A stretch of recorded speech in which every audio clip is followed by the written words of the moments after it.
Hello and welcome to another episode of the Leadership Breakdown Podcast. I am your host, Kylie Ota, and I am thrilled to be joined today by Stacey Chazin. And she has served as a nonprofit leader in the health policy and public fields and also has a master's in organizational development and leadership. I love that. And she also works as a leadership coach and she helps guide introverted professionals to use their strengths to become the powerful leaders and get the recognition and rewards that they deserve. So, we're going to be talking a lot about those things today on the podcast. And I can't wait for you to grab her resource. So just stay tuned to the end because it's going to be a resource that you, any introverts listening today, would love to grab. And I'm sure, the extroverts on here we're extroverted, right? So we just want to see everything, do everything. I'm sure you're going to grab it as well. But anyway, without further ado, hello, Stacey, and welcome to the show. So just tell us, a little bit more about yourself and your experience with leadership. Hello, Kylie. It is great to be here. Thank you for having me. So it's funny when I used to tell this story, I would start maybe in college, and really my leadership story I think starts when I was a kid, and because my leadership path has been so impacted by my revelation that I'm an introvert and what that means for me as a leader and a human. And so I started by saying that, I think maybe when we're even as young as preschool, we start to hear from teachers, from parents, from others that the more friends we have, the better. You need to be sitting down during circle time, not often doing your own thing or playing with one other kid. And we get Right. these messages all throughout our childhood, through high school, through college, and beyond, that being more outgoing, being more social, um, sharing ideas and thoughts and collaborating with others or playing with others as much as we can is Right. is better than not. Right. I think we're Um, that's kindergarten, right? It's like, oh, you have to socialize your children. yep, Right? You yep, have to send them to preschool, get them socialized. Even with my dog, right? When she was a puppy, you have to socialize them. All yeah. the things about socialization. But anyway, go ahead. And socialization is great, but it means different things for different people, and it's not Yes. just the meaning like you need to play with all five kids at once or be friends with everyone in the class, that kind of thing, right? So you want to socialize, but for introverts, it means something different. And so Yeah. as I grew older, I realized that, and I realized this in retrospect, but that I felt badly that I was like that, and I felt like I needed to try to pretend to be something different, to be more social, Mm-hmm. to want to collaborate more with others, to um, like I like to read, I like to do crossword puzzles, I like to crochet. I also like people, but and what over time when I became a professional, when I graduated from college, this the same dynamic was happening at work, right? You saw a lot of reinforcement for people who loved to collaborate, who were dynamic and stood up in front of the room and loved to network like a champ and come away from a networking event with 50 new business cards. Right. And That is me, but yes. okay, okay, fair enough. It is not me. And a former employer of mine gave us all the opportunity to complete a Myers-Briggs type indicator or MBTI assessment for a company retreat. And it was the first time I'd ever done that. And when I got my report, not surprisingly, in retrospect, the first letter there for me was an I. Your first letter is either an I or an E, meaning you have a preference for introversion or a preference for extroversion. And I learned about other aspects of my personality as well. And it was like a light bulb, went on. And I said, oh, that's who I am. That there's a name for the way I'm wired, and it Exactly. explains why I like to work the way I do and why others like to work the way they do. Right. It also explained why some people I worked with drove me crazy, right? Because Right. we had completely Us opposite, ENFPs. completely So, opposite ENFPs. That's right. yeah. So just to for the audience, right, ISTJ, I am an ENFP. So Stacy and I are exactly opposite in every category. Although we are on, right, there's a spectrum where you're extremely extroverted or you could be closer to the middle, but our letters are exactly opposite. And so is my husband. My husband is ISTJ just like Stacy. So Yeah, just so wanted to introverted, interject that. introverted sensing, thinking, and judging, and you can read all about Myers-Briggs, Right. available all over the internet. You can read about that, and but what it showed me too, a big takeaway was that you don't want to just be working with people who have the same letters that you Yeah. have, right? Hmm. Because that would be kind of boring. You approach things the same way, you think in a similar way, and the beauty is really, and I like to say it's in that alphabet soup when you have people who have a mix of letters on a team or in an organization. Yeah. So fast forward a little more, and in my health policy work, I started to do leadership development for state agency leaders. So specifically, folks who were working in state Medicaid agencies who were Mm. working on improving access to health care for low income and other underserved Oh, populations. so needed. Yeah, yeah. And the leadership skills of folks in those roles really vary. And so the team that I was working with in this job, we created a leadership academy for state health agency leaders. And I kind of got the leadership bug. And I decided to go back to school to get a master's in organizational development and leadership, and later got certified in Myers-Briggs. I'm a certified Myers-Briggs type indicator practitioner. And for me, all of this reflected a journey that I had of self-awareness that this is who I am as an introvert, and the realization that when I and others, when you stop trying to pretend to be something you're not, right? Trying to pretend to be extroverted, or um, if you're more planful, you pretend to be spontaneous, it's rarely going to work out, right? Right. And when you actually lean into who you truly are, you lean into your gifts, you let people know who you are and how you're wired so they know what conditions and support you need to do your best work, to be at your best, Exactly. you're going to thrive. And I started blogging about this and heard from so many people about hearing that they were experiencing the same thing, that they were finding that they were feeling unseen, they were feeling as an introvert that people weren't recognizing what they brought to the table as a professional, as a leader. And I realized that this is where I need to be putting my leadership skills into this Right. coaching realm and helping other introverts figure out how, what are your unique innate gifts as an introvert? How can you let people know what those are? And how can you use them to become a more effective and powerful leader and then get the recognition you deserve? So that's Man. my story. Yeah, that's it, isn't it? Right? Trying to get the recognition we deserve, like that validation, right? Like you said, it started off when you were in preschool, and we're all trying to find ourselves, right? We're trying to find out where we fit in the population. Right. And I was the opposite, right? I'm extreme extrovert. I'm like all over the place, my hands in many different things, like, oh, that's cool, that's cool, that's cool, you know. That's hashtag team too much. Yeah. And it's like, well, focus. Kylie, what do you want to be when you grow up? I want to be all the things because I like this aspect of what this is and I like this aspect of what that is, and I like I said, there's just so many different ways to really be a leader. And when I was in the corporate space, oh, especially in a masculine world where I went through a similar MBTI thing, with my fellow colleagues. That's how I found out that my husband was ISTJ because we worked together Yeah. at the time. And I was like, oh, there were only two of us that were ENFP in that whole training class. And they Oh, had left up, you use those giant sticky pads. And for the other classes that came through, like, oh, these are the sticky pads from group one, group two, whatever. I hmm. looked at all of the different sticky pads. I'm like, wow, like me and this one guy were like the only ENFPs in the place. Interesting. And right, I worked in oil and gas, a very masculine, male dominated industry, highly technical, Right. a lot of engineers. I'm like, oh, so this is why, like what you said, like sometimes it's frustrating working with people who aren't your same type.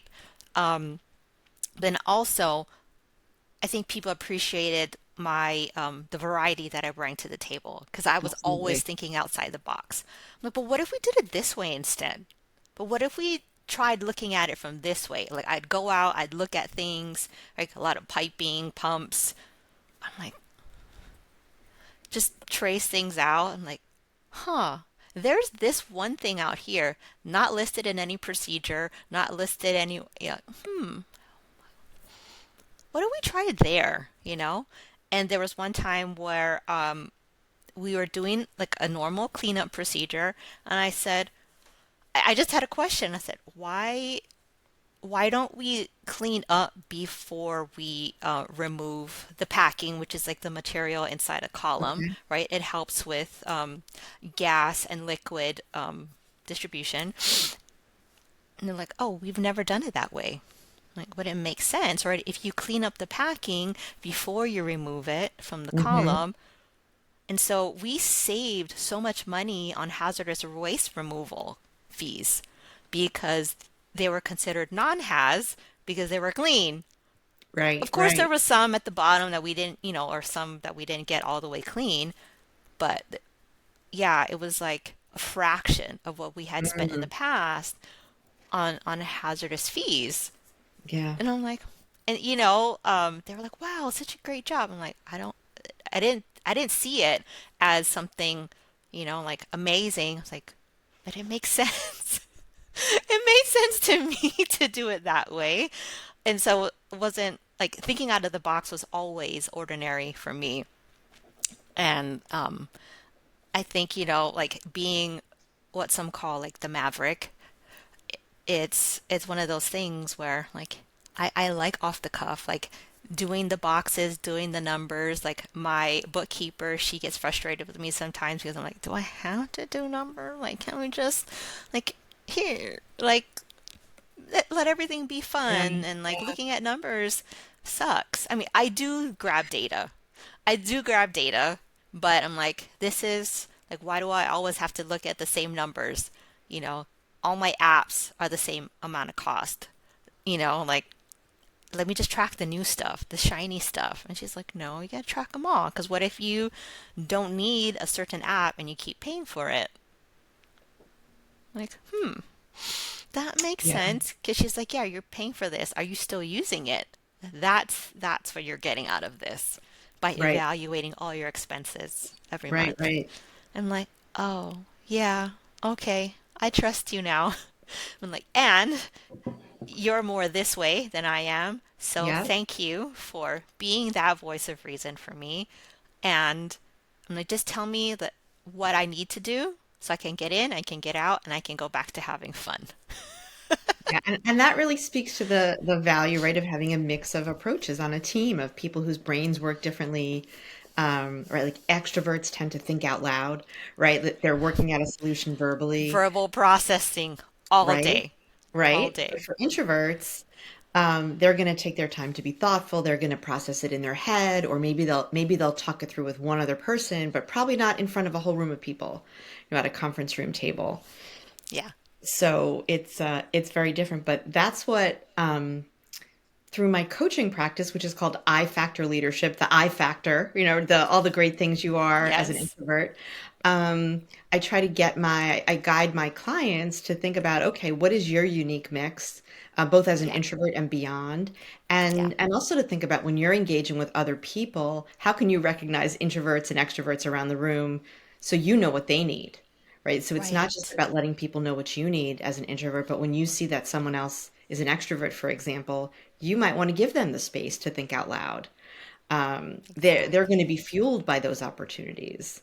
So if you're a Yes. manager, let's say, who's introverted and you're going to take a look at who's on your team, you want to be attuned to those types of preferences and characteristics so that you're getting the most out of the people you support. Right.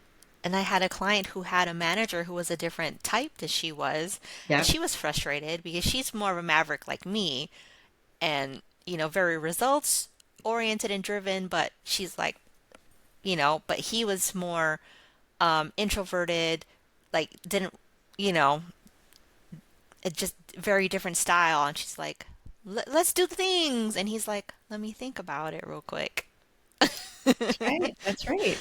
Yeah, Right. and so And they're right they're under yeah, and just having her understand like he's a different type and it's okay. And this is how you approach this type of person if they Mhm. maybe are different. Like how do you approach the conversation? And like how do you let people know like I appreciate you even though we're a different type and things like that. Yeah, so anyway, like I know we've been just like kind of off the cuff today, but maybe you can tap more into like being an introvert and how like the characteristics of being an introvert and how that helps people to be just Yeah. more powerful and effective leaders. Yeah, great question. And so one thing I want to, when I talk about this, one of the first things I talk about are the myths, right? That people have in their heads what an introvert is. And right, they think, oh, if you're introverted, that means you're shy. It means you don't like people. It means you don't like to socialize. All these things that really are negatives, or sound like negatives. And what that does is it it it lets introverts really be I wouldn't say misidentified, Yeah. right, by others and by yourself. So I've had people say to me, I never thought I was an introvert, but after I read what you wrote, or I talked to you, or I took a Myers-Briggs, I realized, wow, I am. And I was really surprised because I like people. And I always say, being an introvert doesn't mean you don't like people, right? It just means you might not want to be with 50 people at once.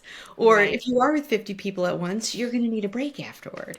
So it's really Right. important that that we dispel some of these myths, because you need to know who you are in order to say, okay, I know I'm an introvert, or I know I have a preference for introversion. This means that, you know what, I'm going to need to work breaks into my day, or I need to Yes. block time where I don't have meetings every afternoon, or when I network, I'm going to try to meet 3 people and have in-depth conversations with them rather than meet 25 people and just skim the surface. So, Totally. so that's what I'll start off by saying. But when we talk about introversion and extroversion, it's primarily about how we get energy from the world. So an introvert is Yes. fueled more by having quiet time, alone time, time with other people, practicing mindfulness techniques like yoga or meditation or taking a walk in nature, versus an extrovert who's more fueled by that engagement with other people, right? Fueled by thinking out loud and being on the run and having those back-to-back meetings. Um, as an introvert, the way that you're really wired to be a powerful leader and an effective leader, it's a number of things, right? One is introverts tend to be highly empathetic. So as a Mm, leader, you're able to see what others around you need, how they're feeling, to understand other people's context, which is a really critical leadership competency. yeah. You're also very good at going deep into subject matter expertise. So if you're a leader of a team, you tend to have a lot of deep and expansive knowledge around your subject matter. So whether it's marketing or it's some type of technology or education, whatever it is, you're able to really go deep in subject areas. Yeah. Introverts are also tend to be exceptional writers, and writing is a very Mm, important leadership skill. To be able to yes. communicate in a way that's inspirational, motivational, compelling, impactful, all of those things, we tend to be Right. very good at those. Right. And that's for the people who are thinking, like, in order to be a dynamic leader, I have to be that person in the front of the room Yeah, that, gives these brilliant talks or whatever. But I've seen, like, to your example, so many people who are better leaders via email, right? absolutely. And I just need to take the opportunity, what you just said about being in front of the room. So introverts, here's another myth. A lot of people think that introverts are not good presenters and that they don't like presenting. Mm, And they are actually very well wired to be great presenters. And I'll tell you why. One is that introverts do really well with preparation. We like to prepare, and we do it well. And so when you're giving a presentation or a big talk, it's not on the fly, right? You have time to go deep and prepare. yeah. We tend to be really good storytellers, in part because many of us are are frequent readers. So we're very good at telling narratives, compelling narratives in our presentation, in when we give presentations. And I'll give you one other reason, although there are many more.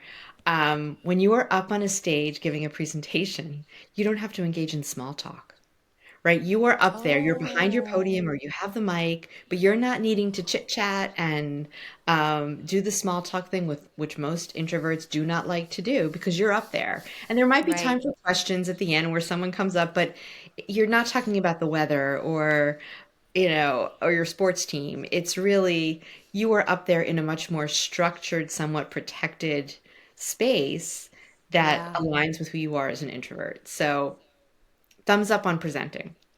I love that.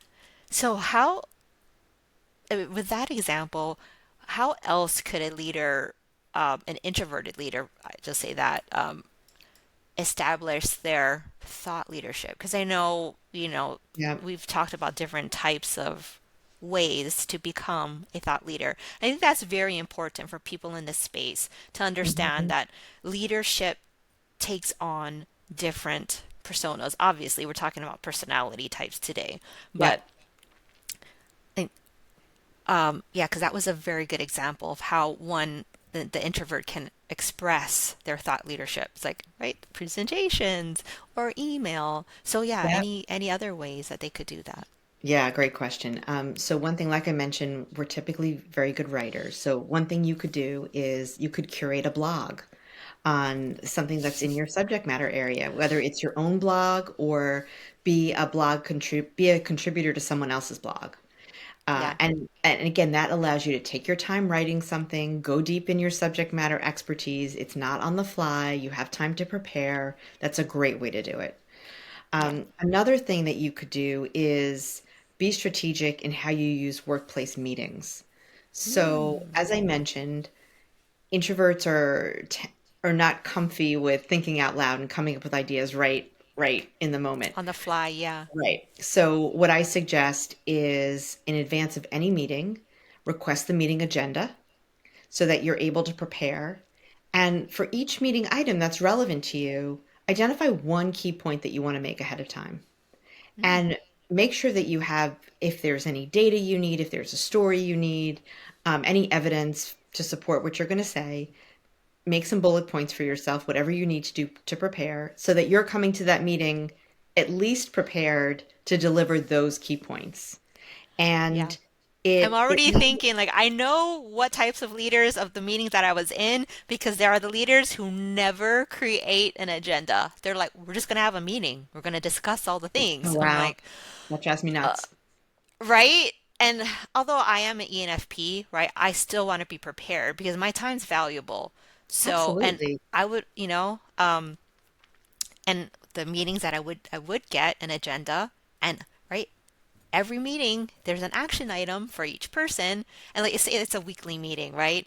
A project update Yeah, yeah, meeting, right? You leave the meeting with action items that you're supposed to take care of. So even though I'm an extrovert, I'm like this, I need to update the team on what I did at the next yeah, meeting. and that's So not, I'm yeah, prepared. And I'm like, there were other people who would come to the meeting, like just trying to wing it during the meeting. I'm like, no.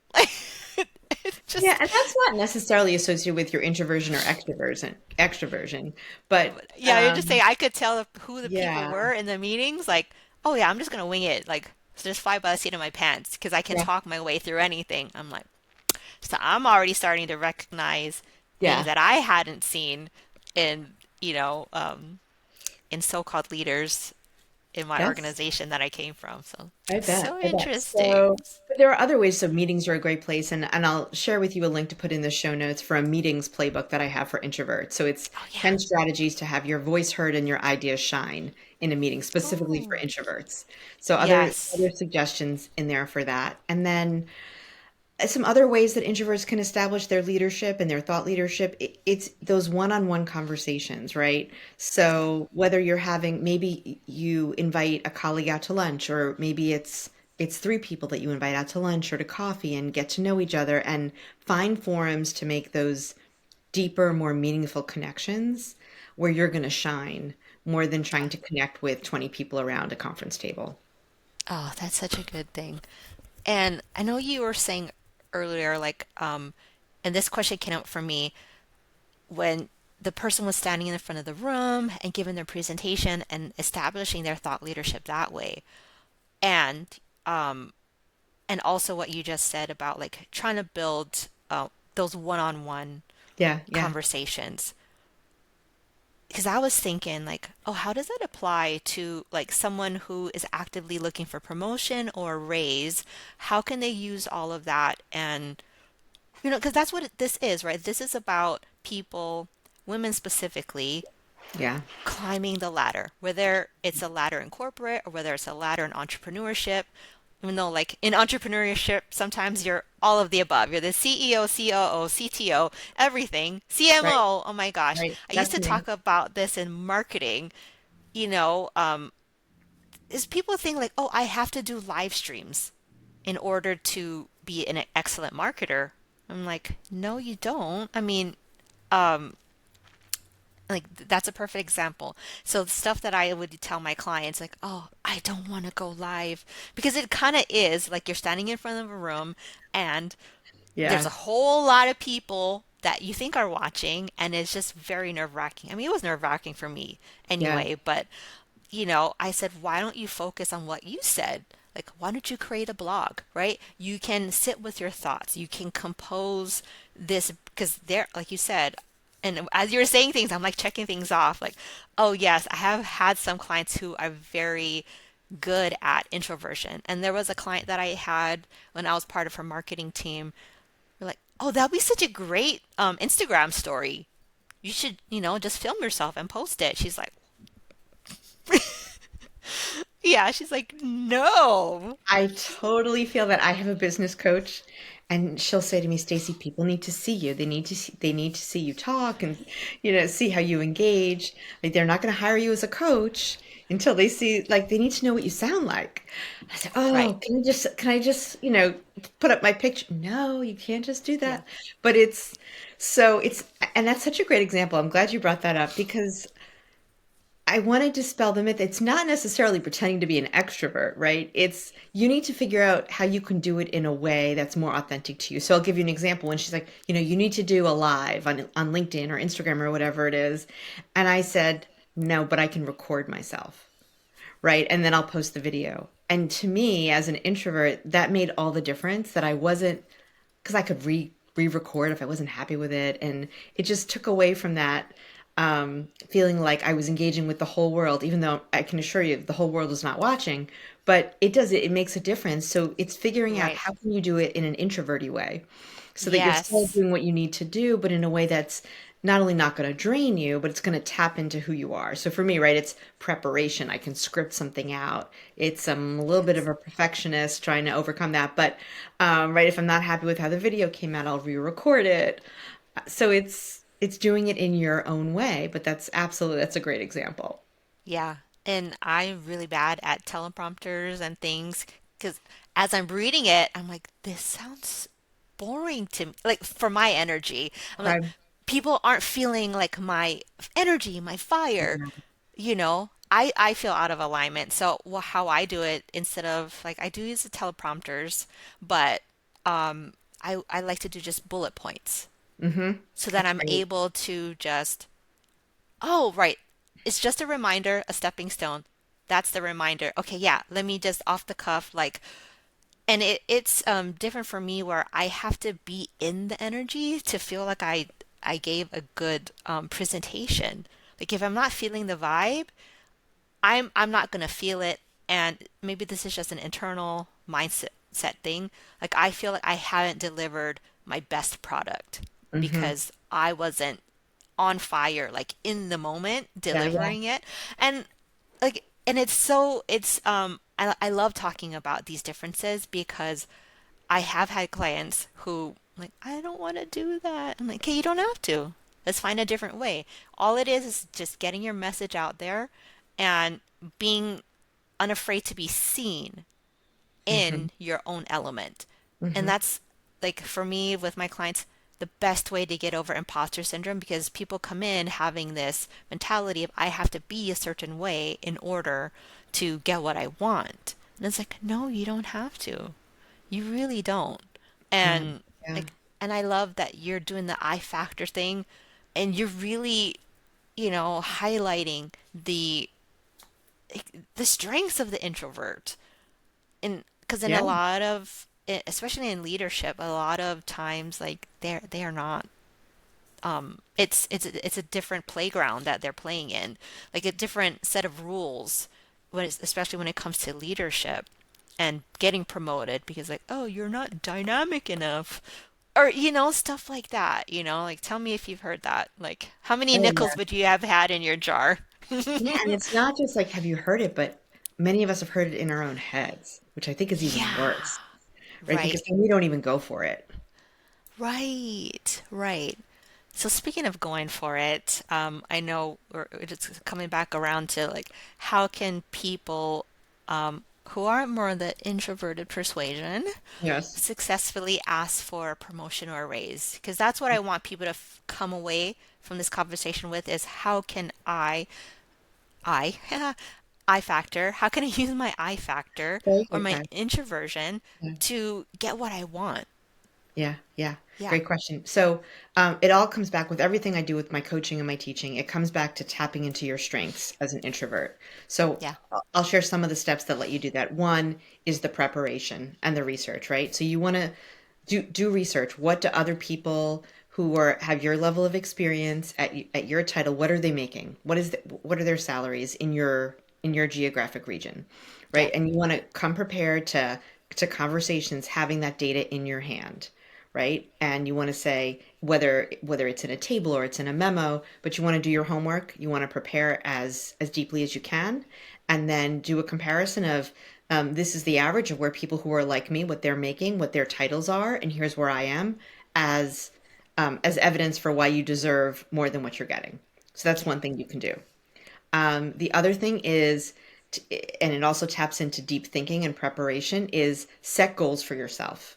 What do you want to get out of the negotiation? What is your ideal ask? And what's the minimum that you're willing to settle for? And that Hmm. could be around, it could be a promotion, it could be a raise, it could be a more flexible work arrangement. Whatever it is that you're asking for, all of these things apply. Yeah. Another thing introverts are really good at is reading nonverbal cues and body language. So Mm, when you go into yes. a negotiation, when you go into a meeting with your boss or an HR manager, to really tune into whether the person, like when you fold your arms, let me put them on screen here, right? It means you're getting a little defensive.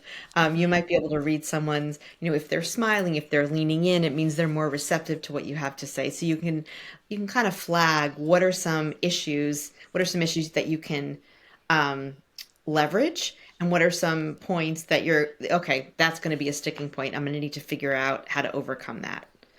Yeah. Um, I recommend when you're talking about a promotion, setting up a schedule to meet with your manager maybe 4 times a year or Mm, something like that gives you enough time to make your ask, identify what is it that you've told me I need to do in order to make this promotion or raise happen.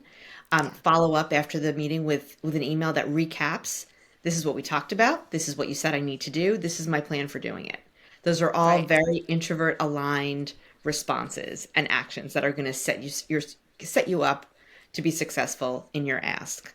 Yeah. Um, I also recommend over the course of your year or 6 months, whatever is leading up to the ask, to document your accomplishments. Keep a log, keep a folder in your inbox you can call it something like evidence I'm great, or emails I've gotten, kick-ass emails I've gotten from other people. And it's great to collect when someone says you did a good job, when someone acknowledges a contribution you made, save it there. So you have the evidence and you don't need to start compiling that when you're Yeah. ready to make the ask.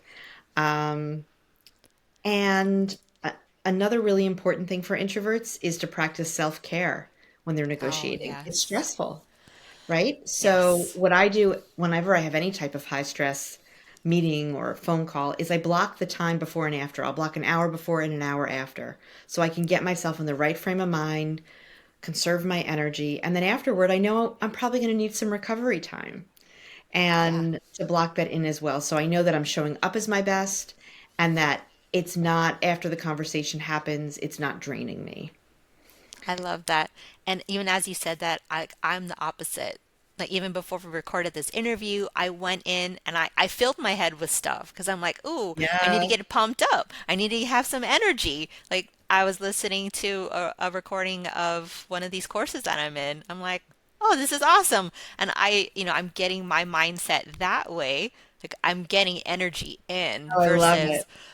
having to come up with it internally. I mean, yeah, coffee's great, but like I get fed externally, you Yeah. know, energetics. You want to know Yeah, what I so did? You want to know what I yeah, did before this interview? I unloaded my dishwasher, right? Because it was something I did. It didn't require brain power. yeah, I did it by myself. It just, I wasn't working, and it was just, 5, 7 minutes, whatever it took me. And that helped me just to, okay, now I'm ready to take on something cerebral and fun in this interview. But Yeah. yeah, and folks, I shared with you, I have an ebook that I wrote called Winning Negotiations, the Oh, yeah. Introverts Playbook to Getting What You Want, that folks can find on my website at ifactorleadership.com. And I know I think you'll add this to the show notes so people can see that. Definitely. A great way, Yes. I share other strategies you can use for setting yourself up to be successful in negotiations. And not only so that you increase the chance of getting what you want, but also in a way that builds relationships with other people you work Hmm. with. So whether, Yeah. however it lands, and I'm confident it'll land well if you use these strategies, you've built on a relationship you have with your manager, with your HR director, in a way Yeah. that shows you're committed to the organization and will increase the extent to which they value you as a professional and as a leader. Yeah. And even as you're saying that, it's ironic that this was the question that we were talking about today because I don't know if you heard it, but my text messages went off during this recording. I heard one. That was my daughter. So she always rings through. I have it set up so anytime one of my kids texts or my husband texts, it Yep, that's always what we rings do. through. And I was like, oh, so she's actually on her way to an interview right now. And I'm like, I need to send her this record. Well, it's kind of too late for it, but I loved everything that you said about how to prepare. Like even Hmm. if you are just preparing for your next negotiation, like you're not in active negotiations, Hmm. but just setting yourself up to win so that for the next raise or the next promotion, you're prepared. Like Yep. people talk, well, especially like maybe in the extroverted circle, like, or like more like the fly by the seat of my pants kind of people, like how I am, right? Um, we don't think much about that. We're like, oh yeah, I'm dynamic, or like we just track things mentally or we verbally process with someone, Yeah. and it's like, oh yeah, like once it's out, it's like, oh yeah, I verbally processed it. It's good, right?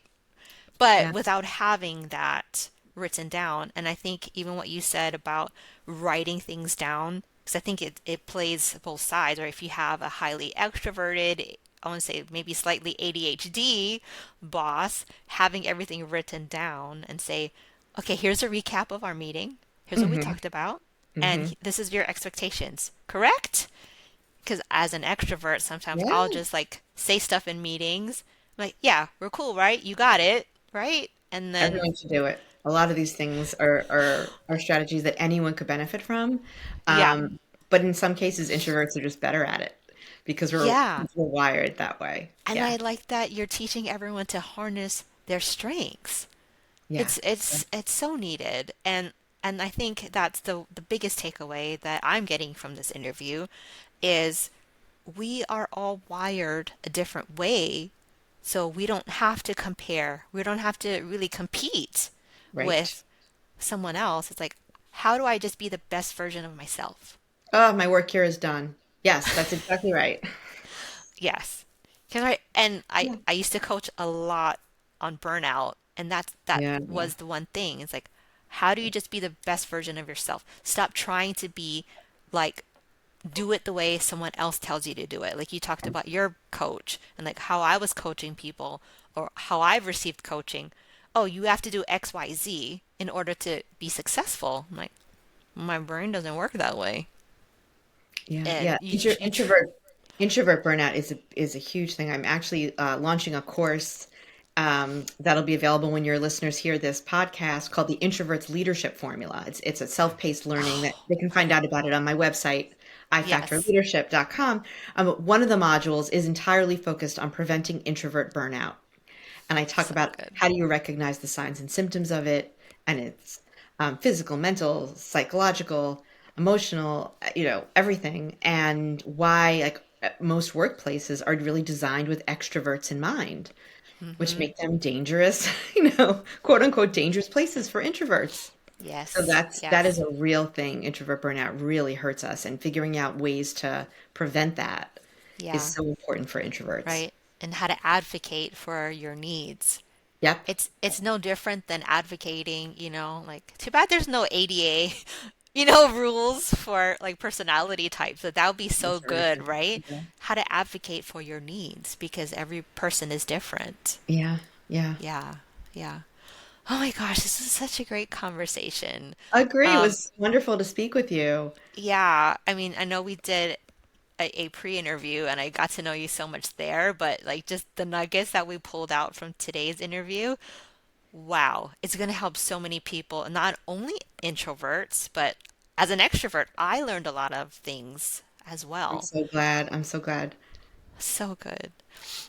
Anyway, tell the audience again where they can find you online, and how they can find you on social media. Like if they want to continue this conversation with you, just Yeah. find out more about you, just where can they find you online?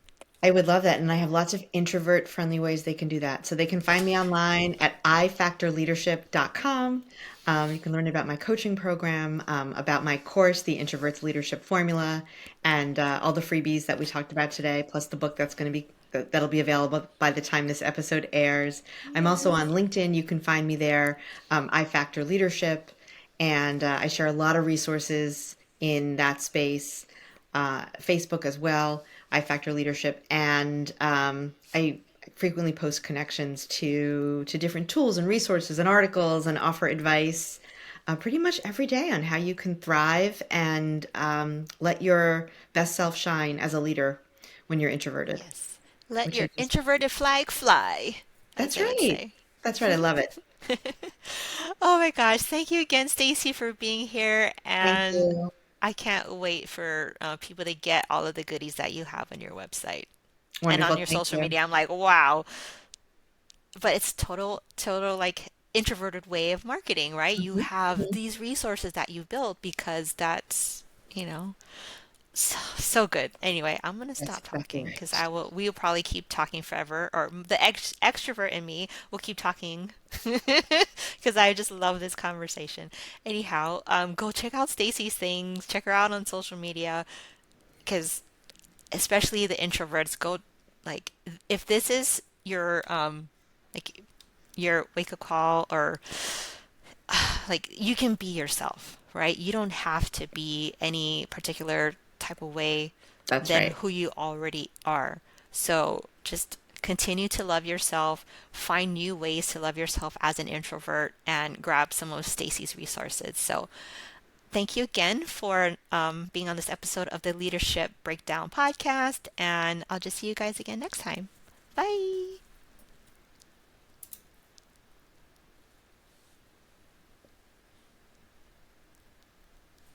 It Are we says good? Thanks for listening to the Leadership Breakdown podcast. If you're ready to break free from the overwhelm and finally create the impact you've been working so hard for, I want you to grab the Leadership Legacy Playbook. This guide gives you the exact strategies to lead with purpose and leave your mark on the world. Don't keep putting off the legacy that you want to build. Grab the link in the show notes and start building your legacy today.